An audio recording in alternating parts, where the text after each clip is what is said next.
Hey everyone, in this video we're going to be looking at chapter 31 of Peopleware, which is called Meetings, Monologues, and Conversations. Chapter names have taken a turn for the less abstract as of late, and thus it needs no explanation. Meetings are fun for some, a bane for others, and an inevitability for all.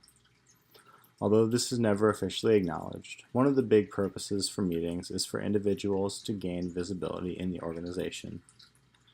Good listeners aren't acknowledged, so people who care are going to be talkers, and that kind of behavior perpetuates itself. So, meetings end up being this challenging aspect of the workday because they are necessary to get people on the same page for complex projects that are going on, while at the same time just being an opportunity for people to self-aggrandize and opine endlessly.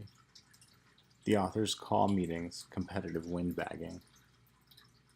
In the past, people might have had to sit in meetings and had to listen to others droning on and on, but now that laptops and cell phones exist, they can text, email, and even do other work and send Slack messages while waiting for the pain to end.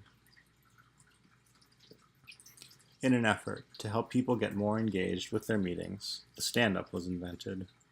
It forces people to be active and present because they're standing rather than sitting, and although they could be on their phones, it would be a lot more obvious that they weren't participating, as opposed to sitting at a laptop, which is likely an escape from the meeting, but could technically be for meaningful reasons. But even stand-ups, although they do alleviate many opportunities for distraction, as well as take less time since people can't stand for hours, even stand-ups are likely to be pointless unless they have a purpose that they're specifically trying to achieve. So, in terms of setting meetings that are meaningful and purposeful, the authors suggest something called working meetings, and they define them as meetings wherein people are gathered to make a decision, and the meeting ends when the decision is made. This contrasts to other kinds of meetings where they simply start and end based on what the clock says. Gatherings like regularly scheduled sprint planning meetings, company all-hands meetings, etc., might be called non-working meetings as a result, and it's worth considering whether they're genuinely valuable to your team. Another name the authors offer for this kind of regular interval gathering is a ceremony. An alternate option for meetings is something we might call open space networking.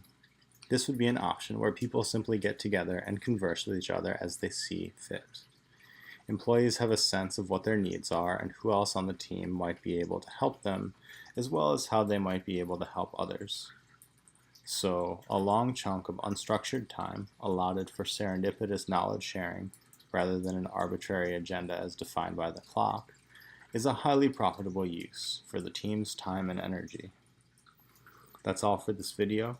I hope you enjoyed it and found it thought-provoking, and I'll see you all in the next one.